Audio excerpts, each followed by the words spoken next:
தற்போது இது பற்றிய கருத்துக்களை பகிர்ந்து கொள்வதற்காக தமிழக பாரதிய ஜனதா கட்சியின் தலைவர் தமிழிசை சவுந்தரராஜன் நம்முடன் தொலைபேசி இணைப்பில் வந்திருக்கிறார். அவரிடம் பேசலாம். வணக்கம்மா. இந்த செய்தியை நீங்கள் பார்த்திருப்பீர்கள். அவர்களுடைய அமைச்சர் ஜெயக்குமாரின் பேட்டியையும் பார்த்திருப்பீர்கள். இரண்டு அணிகளும் ஒன்றிணைய இருப்பதாகவும் சசிகலா குடும்பத்தாரை கட்சியிலிருந்து ஒதுக்கி வைக்க முடிவெடுக்கப்பட்டிருப்பதாகவும் அனைத்து அமைச்சர்களும் ஒத்துழைத்திருப்பதாகவும் கூறியிருக்கிறார். இது பற்றி உங்களுடைய கருத்து என்ன? அதாவது காலையில ஏற்கனவே நான் சொன்னேன், இந்த டிராமாவெல்லாம் கொஞ்சம் சட்டுப்பட்டுன்னு முடிச்சுட்டு மக்கள் மீது கொஞ்சம் அக்கறை செலுத்துங்க அப்படின்னு நான் சொன்னேன் ஏற்கனவே.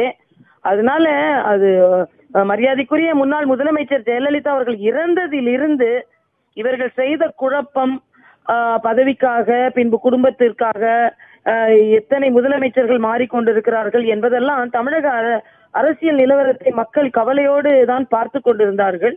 இன்றைய சூழ்நிலையில் இப்படி ஒரு முடிவை எடுத்து மக்களுக்கான பிரச்சனைகளில் அவர்கள் கவனம் செலுத்தினால் அது நலமாக இருக்கும்.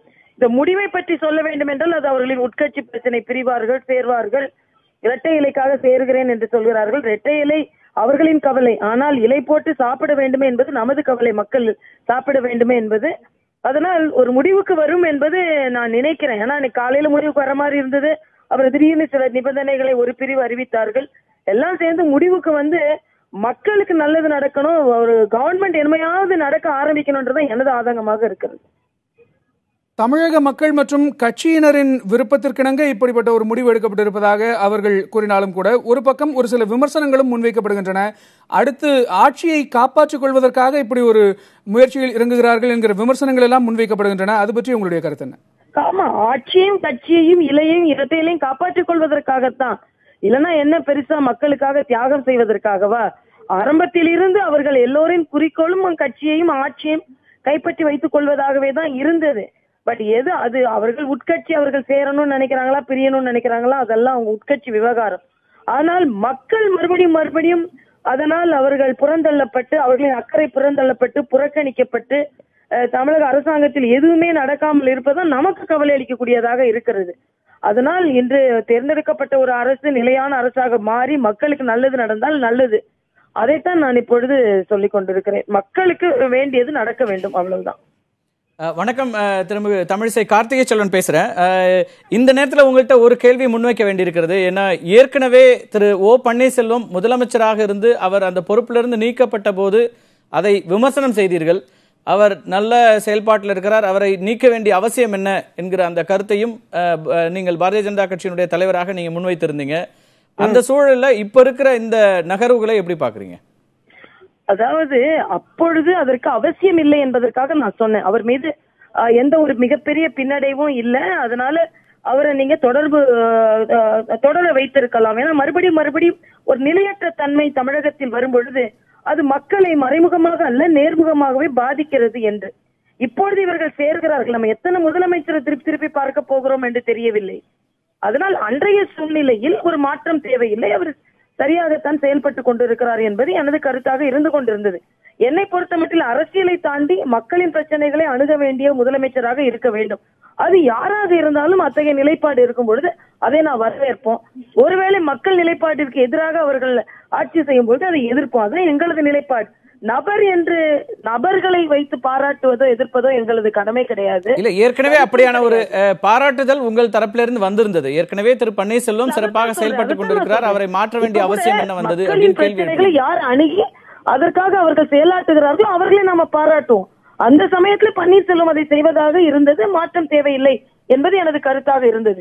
மறுபடியும் யாராக இருந்தாலும் மக்களுக்கு ஆதரவாக இருந்தால், மக்கள் நலனில் அக்கறை கொண்டவர்களாக இருந்தால் நாம் பாராட்ட போகிறோம். இல்ல, இன்றைய சூழல்ல மீண்டும் அவர் முதலமைச்சர் ஆகணும் அப்படிங்கிற மாதிரியான கருத்தை முன்வைக்கிறீங்களா, அல்லது அந்த கட்சியினுடைய உட்கட்சி பிரச்சனை என்பதாக அதை பாக்குறீங்களா? எங்களது ஆதரவு நபர் சார்ந்தது இல்ல, மக்கள் சார்ந்ததுதான். இல்ல, அதான் அந்த நிலைமையில தான் கேட்கிறேன். மக்கள் சார்ந்ததாக ஆதரவு இருக்குன்னா அது அந்த கட்சி, அப்போ அவர் மக்கள் சார்ந்த ஒரு ஆட்சியை அவர் நடத்திட்டு இருந்தாரு, அவரை நீக்கிட்டாங்க அப்படின்றதாக நீங்க சொன்னதா புரிஞ்சு கொள்ள வேண்டியிருக்கா?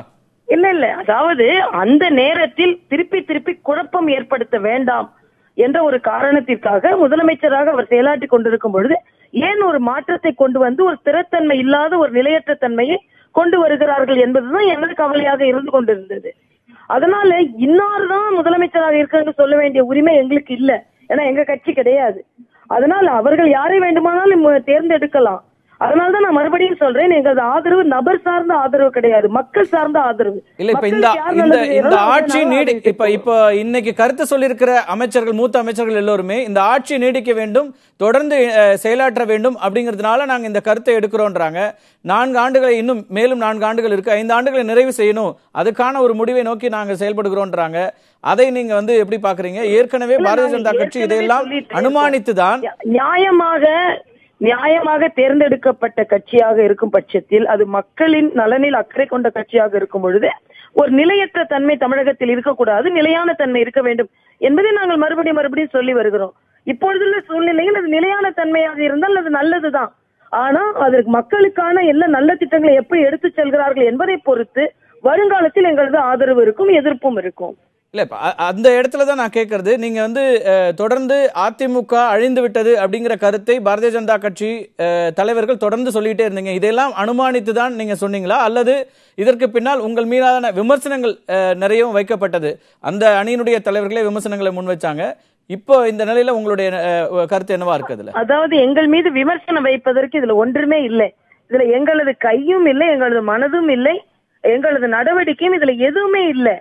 அதனால நாங்க மக்கள் சார்ந்த ஒரு ஆட்சி அமையணும், அது நிலையானதா இருக்கணும், மக்களுக்கான நல்லது நடக்கணும்ன்ற ஒற்றை காரணத்திற்காகத்தான் எங்களது கருத்துக்கள் இருக்கிறதே தவிர, அவர்கள் உட்கட்சி பிரச்சனையோ இன்னார் தான் முதலமைச்சரா வர வேண்டும் என்றோ இன்னார் அதற்கு தகுதியற்றவர் என்றோ நாங்க சொல்லல. எங்களோட ஒற்றை குறிக்கோள் ஊழலற்ற தன்மை, நேரடியான நிர்வாகம், மறைமுகமான நடவடிக்கைகள் இல்லாமல் வெளிப்படையான நிர்வாகம், இது இருக்க வேண்டும் என்று நாங்கள் நினைக்கிறோம். இப்ப 2 அணிகளும் இணைந்து இப்ப மீண்டும் ஆட்சியை தொடர்ற பட்சத்துல மத்திய அரசாங்கத்தினுடைய முழுமையான ஆதரவு தமிழக அரசுக்கு இருக்கும் அப்படின்றீங்களா? அதாவது தமிழக அரசுன்னு இல்ல, எந்த மாநில அரசாக இருந்தாலும் மத்திய அரசின் ஆதரவு இருக்கும்.